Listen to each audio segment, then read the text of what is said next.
Good morning everyone, তোমরা সবাই কেমন আছো? আশা করছি খুব ভালো আছো। আমি কিন্তু খুব ভালো আছি। তো দিদির বাড়িতে এসেছি বলে কাজ করব না তা বললে তো হয় না, দিদিকে একটু হেল্প করতেই হয়, দিদিকেও করতে হয়, জামাইবাবুকেও হেল্প করতে হয়। তাই একটুখানি আমি ঘরটাকে ঝাড়ু দিয়ে নিচ্ছিলাম, যাতে একটু একটু হেল্প হয়। খুব বেশি তো হেল্প আমি করতে পারছি না, কেননা পটের বিবির মতো আমি ঘুম থেকে 9টার সময় উঠছি, উঠে নিয়ে জাস্ট এইটুকুনি করে দিতে পারি দিদিকে হেল্প। তো চলো, এই যে আমার ঘর ঝাড় দেওয়া হয়ে গেছে, তারপরেই আমি চা নিয়ে বসে গেছি। সকালবেলা উঠে ফ্রেশ হয়ে নিয়েছি আগে। দেখো, বিস্কুটটাও আমি মুখে ঢোকাতে পারি না, পট করে ফেলেও দিলাম আমার ঘর ঝাড় দেওয়া ঘরে। যাই হোক, চাটাও খেয়ে নিলাম। তারপর কিন্তু আমি হয়ে যাব রেডি। তো রেডিতে আজকে আমি এই আউটফিটটা পরেছিলাম, তোমরা এই আউটফিটটা দেখেছো আমি আমার দিদির বাড়িতে গিয়ে ঘুরতে যখন গেছিলাম, তো তখন আমি পরেছিলাম সেই আউটফিটটাই আমি পরেছি। আর ওপরের জ্যাকেটটাও নতুনই প্রায় বলতে পারো। তো তখনও আমি দেখছি আমার দিদির ছেলে ঘুম থেকে ওঠেনি, এই যে এখনও বিছানার মধ্যে বসে বসে মোবাইল ঘাঁটছে। তো চলো, আবারও আমি প্রতিদিনের মতো অটোর জন্য অপেক্ষা করি, কখন আসে অটো। প্রায় 10-15 মিনিট দাঁড়ানোর পরে অটো চলেও এসেছিলো। ওই যে দেখা যাচ্ছে পেছনে ফ্ল্যাটটা, ওটাই আমার বদ্দির ফ্ল্যাট। তো চলো যাওয়া যাক, অটোও চলে এসেছে, আমি উঠেও গেছি। এই যে শিয়ালদা স্টেশনে চলেও এসেছি। এসে দেখলাম সেই 11:22 কল্যাণী সীমান্ত দাঁড়িয়েই রয়েছে আমার জন্য, বলছে অলভিনা তুই ট্রেনে ওঠ, তারপর আমি ট্রেনটা ছাড়বো। তো প্রচণ্ড ভিড় ছিল সেদিনকেও, যেরকম হয়ে থাকে ট্রেনে তো ভিড় হবেই। তো চলো, ট্রেনেও উঠে পড়েছি। এই যে ট্রেনে উঠবো, আমি উঠেও গেছি। উঠে গিয়ে আমি সিটটাও পেয়ে গেছি। যাওয়ার সময় বেশ সিটটা পাওয়াই যায়, একটু ফাঁকা থাকে ট্রেনটা। এই যে আমি বসেও গেলাম।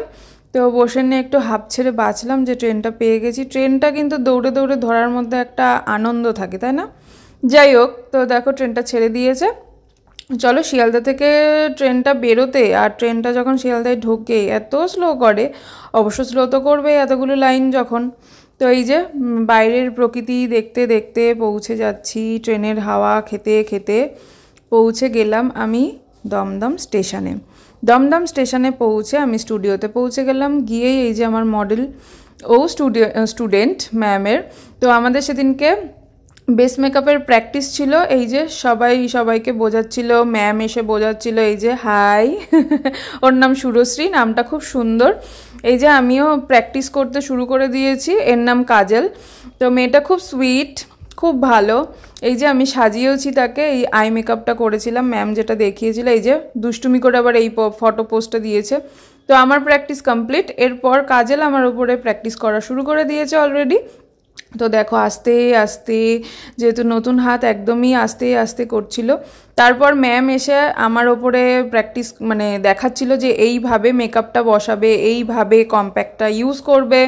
তো এইভাবে আমাদেরকে সবাইকে বোঝাচ্ছিল। তো আমাকে বলছিল তোমার কি ব্যথা লাগছে? তো আমি বললাম না না, ব্যথা লাগছে না। প্রেশারটা কিভাবে হবে সেইগুলো বোঝাচ্ছিল। ম্যাম খুব সুন্দর করে হাতে ধরে একদম শেখান। তো সেটা নিয়ে বলার কোনো কারণই নেই। এই যে এক সাইড করেছে মেকআপ, এক সাইড করেননি ম্যাম। তো ওটা স্টুডেন্টরাই প্র্যাকটিস করবে। তো দেখো, বাঁদর লাগছে আমাকে। তারপর আমাকে চিড়ের পোলাও করে পাঠিয়েছিল আমার বদ্দি। তো সেটাই খেতে বসে গেছি, লাঞ্চ টাইম ছিল। তারপরে ক্লাস শেষ করে আবারও চলে এসেছি বাড়িতে এসে কি করব খুঁজে পাচ্ছিলাম না। এই যে দেখো, আমার নতুন জ্যাকেটটার মধ্যে কনসিলার লেগে গেছে। যাই হোক, তো তারপর এই যে আমার বদ্দি আর আমি চা নিয়ে বসে গেছি। চা খাওয়ার আমাদের একটা মজা আছে, চাটাকে মুখে দিয়ে হা করে ছাড়তে হবে খুব মজা লাগে এটা বলে আমার বদ্দির। তো ওটা নিয়ে আমিও ট্রাই করছিলাম। তো চলো, আজকে একটা পুজো বাড়িতে ইনভাইট আছে। এই যে পুচকুটার ওপরের, মানে আমার বদ্দির ওপরের ফ্ল্যাটেই পুচকুটদের ফ্ল্যাট। তো ওদের গোপাল প্রতিষ্ঠা হয়েছে আর লক্ষ্মী ঠাকুর প্রতিষ্ঠা হয়েছে, সেখানে ইনভাইট ছিল আমার। তো আমি ক্লাস থেকে এসে ফ্রেশ হয়ে চলে এসেছি সেখানে। এসে এই যে ঠাকুর প্রতিষ্ঠা করে দিয়েছে। এই যে কতগুলো গবলু সোনা এখানে রয়েছে, 4টে গবলু সোনা রয়েছে, একটা লক্ষ্মী ঠাকুর রয়েছে। খুব ভালো লাগছিল দেখতে, প্রণাম করে তারপর নিচে চলে আসলাম। এই যে মেকআপ কিটগুলো আবারও আমি সুন্দর করে সাজিয়ে গুছিয়ে নিলাম। তারপর এই যে পুজোর প্রসাদ নিয়ে বসে গেছি। এখানে অনেক ধরনের পুজোর প্রসাদ ছিল। পুজোর প্রসাদ খেয়ে দিয়ে নিয়ে তারপর আমি বিছানা করে নেব। তো আমি আর আমার দিদি শুই একটা ঘরে, আর একটা ঘরে আমার জামাইবাবু আর দিদির ছেলে শুই। তো বিছানাটা করে নিই, চটজলদি খাওয়া দাওয়া হয়ে গেছে, একটু যদি হেল্প করতে পারি। তো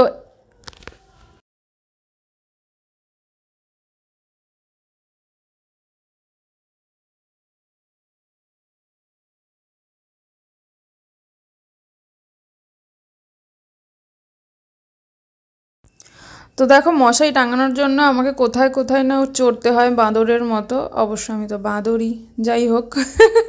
তো চলো আজকের মতো tata, bye bye, good night. দেখা হচ্ছে নতুন দিনে নতুন একটা ভিডিওর সাথে। ততক্ষণের জন্য ভালো থেকো, সুস্থ থেকো। আমার ভিডিওগুলো যদি ভালো লেগে থাকে অবশ্যই কমেন্ট করো, লাইক করে জানিও যে কেমন হয়েছে। সরি, ভুল বলে দিলাম। লাইক করো আর কমেন্ট করে জানিও যে কেমন হয়েছে। তো দেখা হচ্ছে নতুন দিনে নতুন একটা ভিডিওর সাথে। ততক্ষণের জন্য টাটা, বাই, গুড নাইট।